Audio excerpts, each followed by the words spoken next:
வணக்கம் நண்பர்களே, இது உங்கள் V.Palanichamy. TNPSC questions, previous year question, அதாவது கடந்த ஆண்டுகளில் வந்த கேள்விகள் எப்படி கேள்விகள் அப்படிங்கிறது பல அனலைசிஸ் பண்ணோம். இப்போ நம்ம ஃபைனலாக பார்க்குற அனலைசிஸ் ட்ரெண்டு, கொஸ்டின்ஸ் என்னென்ன கொஸ்டின்ஸ் எப்படி வந்திருக்குது, என்னென்ன சப்ஜெக்டில் எத்தனை கொஸ்டின்ஸ் கடந்த காலங்களில் வந்திருக்கு ஒரு 10 ஆண்டில் அப்படிங்க பற்றி அனலைசிஸ் பண்ண போகிறோம். இந்த அனலைசிஸ் நம்ம பார்க்க போகிறது குரூப் 2 and 2A ரெண்டும் சப்ஜெக்ட் வைஸ் பார்க்க போகிறோம். இது என்னென்னா, குரூப் 2ல் 4 கேள்விகள் 2012, 13, 15, 18. குரூப் 2Aல 14, 16, 17. ஸோ 7 கேள்விகளும் சேர்த்து பார்க்க போகிறோம். ஏன்னா ஒரே மாதிரி தான் மாடல், அதனால் ஒன்று. ரெண்டாவது, நம்ம குரூப் 1ல் 200 கேள்விகளுக்கு பார்த்தோம். இங்கே 100 கேள்விகள் தான். எக்ஸாக்டாக எங்கேயுமே முன்னப்பின் எதுவுமே கிடையாது. கரெக்டாக அனலைசிஸ். டோட்டலாக பார்த்திங்கன்னா அப்படியே 100 கேள்விகள் அப்படியே இருக்கிற மாதிரி இருக்கும். சப்ஜெக்டில் நம்ம ஃபிக்ஸ் பண்ணி வச்சுருக்கிறோம். சரிங்களா? ஸோ ஆஸ் யூஷுவல் நம்ம டாப்பில் ஃபஸ்ட்டு பார்க்க போகிறது ஆப்டிடியூடு. சரிங்களா? அது குவான்டிட்டி ஆப்டிடியூட் டெஸ்ட் பண்ணி whatever it is. So aptitude, அப்புறம் கரண்ட் அஃபேர்ஸ், அப்புறம் எக்கனாமிக்ஸ், அப்புறம் geography, history, polity or civics, அப்புறம் சயின்ஸ். ஸோ இந்த 7 டாப்பிக்கில் தான் மறுபடியும் உங்களுக்கு ஞாபகப்படுத்துகிறேன்.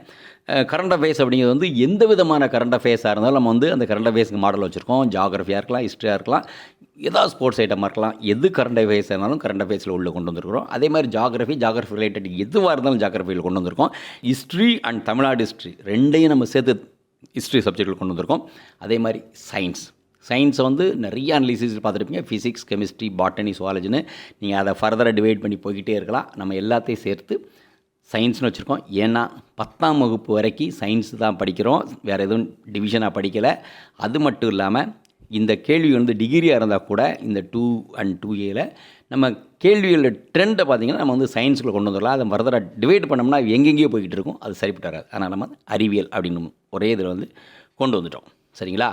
சரி, நம்ம ட்ரெண்ட் என்னென்னு நம்ம பார்க்கலாம். இந்த மொத்தம் 100 கேள்வி அப்படின்னா 100 கேள்வியில் ஒவ்வொரு சப்ஜெக்டில் என்னென்ன கேள்விகள் எப்படி டெவலப் ஆகி எப்படி வந்திருக்கு அப்படின்னு கிராஃபிக்கல் ப்ரெசன்டேஷனில் பார்ப்போம். முதல்ல நம்ம பார்க்க போகிறது ஆப்டிடியூட். இது இன்னொரு விஷயம் சொல்கிறேன்.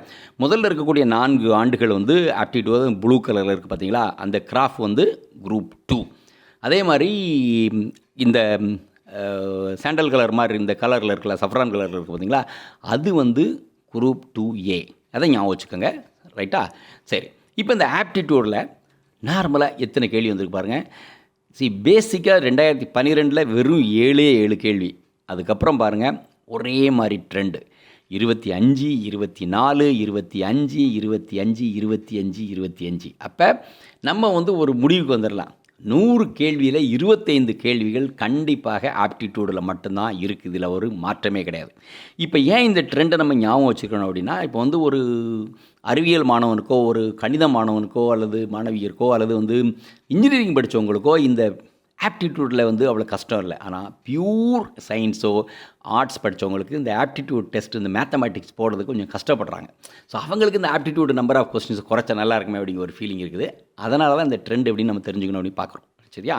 ரைட்டு. அடுத்த சப்ஜெக்ட் நம்ம கரண்ட் அஃபேர்ஸ். ஓகே, நடப்பு நிகழ்வுகள். இதில் பாருங்கள், இந்த 2Aல 3, 2ல் 4 கேள்வி.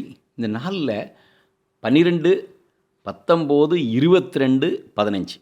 மேக்ஸிமம் 22 2015.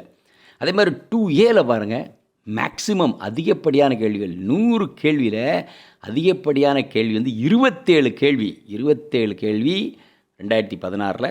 மற்ற 2 ஆண்டுகளில் 20 and 23. இப்போ கரண்ட் அஃபேர்ஸ்க்கு இவ்வளோ முக்கியத்துவம் அப்படின்னா, நீங்கள் செய்தித்தாளை கண்டிப்பாக படிக்கணும். அது ரிலேட்டடாக நீங்கள் ஒரு ட்ரெண்டில் ஒரு 3 வருஷமாவது நடப்பு நிகழ்வுகளை தெரிஞ்சுக்கிட்டிங்கன்னா அந்த கேள்வி ஈஸியாக ஆன்சர் பண்ண முடியும். அப்படியே சொலைய ஃபுல் மார்க் வாங்க முடியும். சரிங்களா? ரொம்ப எளிதான ஒரு விஷயம். அதையும் நம்ம பார்க்கணும். சரிங்களா?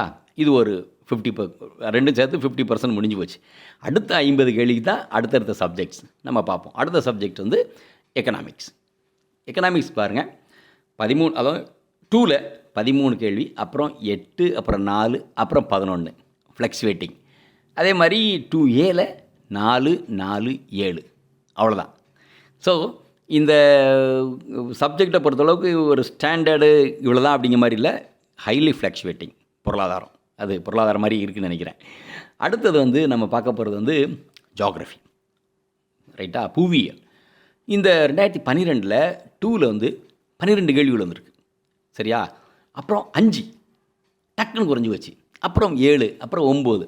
அதே மாதிரி குரூப் 2Aல 7, 6, 7. ஸோ ஆவரேஜாக ஒரு 7, 8 கேள்வி நம்ம வந்து கணக்கு வச்சுக்கலாம். ஜாகிரஃபி ரிலேட்டட் கேள்விகள் எவ்வளோ வரும் அப்படின்னு பார்த்துக்கலாம். அடுத்த சப்ஜெக்ட் நம்ம பார்க்க போகிறது ஹிஸ்ட்ரி. நம்ம ஏற்கனவே சொல்லியிருக்கோம், ஹிஸ்ட்ரியிலேருந்து தமிழ்நாடு ஹிஸ்ட்ரியை நம்ம என்ன பண்ணிட்டோம், இந்த ஹிஸ்ட்ரிக்குள்ளே கொண்டு வந்துட்டோம். சரிங்களா? இப்போ மேக்ஸிமம் 2018 வரைக்கும் தான் இருக்குது. அதுக்கப்புறம் வந்து இப்போ வர்ற ஆண்டுகளில் வந்து நீங்கள் தமிழ் ஹிஸ்ட்ரி, தமிழ் கலாச்சாரம், பண்பாடு இதெல்லாம் தனி கேள்விகள் இருக்கும். அப்போ அந்த மாதிரி நம்ம அனலைசிஸ் நம்ம பேப்பர் வந்து நம்ம பார்ப்போம், அது எப்படி இருக்குன்னு பார்ப்போம். பட் இங்கே ஹிஸ்ட்ரியில் மேக்ஸிமம் 24 கேள்வி எங்கே இருக்குது, 2012 2ல் இருக்குது. அதே இதில் பார்த்தீங்கன்னா 12 குறைஞ்சது, 24 அப்படியே ஆஃப், 12, 15. 2Aல பாருங்கள் 14, 10, 13. அந்த முதல் ஆண்டை விட்டுட்டிங்கன்னா மீதியெல்லாம் ஓரளவுக்கு ஒரு ஆவரேஜ் 13, 14 கேள்விகள் வரலாற்றில் வந்துக்கிட்டு இருக்கு. அடுத்தது பாலிட்டிக்ஸ் பாலிட்டி சிவிக்ஸ், குடிமையியல் பாருங்கள். இதுவும் ஒரு தான் ஒரு ஃப்ளெக்சுவேட்டிங்காக இருக்குது. பட் ஓரளவுக்கு ஒரு ஃபஸ்ட் இயர் ஒரு 2012 பேஸ் இயரில் வந்து 6 கேள்விகள் 2002ல். மற்றபடி பார்த்தீங்கன்னா 13, 14, 10, 14, 10. ஸோ எபவுட் 10 கேள்விகளுக்கு அதிகமாக வந்து நமக்கு பாலிட்டியில் கேள்விகள் இருக்குது. ஸோ இதை நம்ம ஞாபகம் வச்சுக்கணும். ஸோ இது வந்து ட்ரெண்டு, அதில் ஒரு பெரிய ஒரு மாற்றமில்லை கடந்த பல ஆண்டுகளாக. அடுத்தது அறிவியலில் பாருங்கள், 2012 26 கேள்விகள் அந்த 2ல், அது 18, 15. அடுத்து 2Aல 16, 14, 15. ஆனால் இந்த கிராஃப் பாருங்கள், அந்த முதல் ஆண்டு அப்படி இருக்குது. அதுக்கப்புறம் உள்ள 6 ஆண்டுகளோட கேள்விகள் பார்த்திங்கன்னா ஒரே ரேஞ்ச் தான். ஸோ நம்ம இந்த ட்ரெண்ட் எப்படின்னா 14, 15, மேக்ஸிமம் 16 கேள்விகளை அடங்கி போயிடும். அப்போ இந்த கொஸ்டின் ட்ரெண்ட், இந்த 7 சப்ஜெக்ட்லேயும் வரக்கூடிய இந்த ட்ரெண்டு என்ன ட்ரெண்டு அப்படிங்கிறத நம்ம பார்த்துக்கிட்டோம்னா, நம்ம ப்ரிப்பேர் பண்ணையில் என்ன சப்ஜெக்ட்டுக்கு நம்ம எவ்வளோ ஸ்ட்ரெஸ் கொடுக்கணும், எப்படி இம்பார்ட்டன்ஸ் நம்ம பண்ணணும் அப்படிங்கிறத வந்து நம்ம பார்க்க முடியும். அதனால தான் நம்ம வந்து இங்கே இந்த டேப்லர் காலமும் உங்களுக்கு எக்ஸ்பிளைன் பண்ணியிருக்கோம். அதே மாதிரி கிராஃபிக்கல் ப்ரெசன்டேஷனை காமிச்சிருக்கிறது என்னென்னா, இந்த ட்ரெண்ட் உங்களுக்கு வந்து டக்குன்னு ஞாபகம் வரும் அப்படிங்கிறதுக்காக. சரிங்களா? அதனால் வந்து அடுத்த சப்ஜெக்ட், அடுத்த அனலைசிஸ் குரூப் 4 பண்ண போகிறோம். அப்புறம் நம்ம நிறைய பேசுவோம். ஐ ஹோப் இந்த கிராஃபிக்கல் ப்ரெசன்டேஷன் அனலைசிஸ் வந்து உங்களுக்கு பிடிச்சிருக்குன்னு நினைக்கிறேன். நன்றி. இந்த வீடியோ உங்களுக்கு பிடிச்சிருந்தா லைக் பண்ணுங்க, ஷேர் பண்ணுங்க, சப்ஸ்கிரைப் பண்ணுங்க, கமெண்ட் பண்ணுங்க, பெல் ஐக்கன் பிரஸ் பண்ண மறந்து போயிடாதீங்க. அப்பதான் நாங்கள் போஸ்ட் பண்ற வீடியோவோட நோட்டிஃபிகேஷன் உங்களுக்கு வரும்.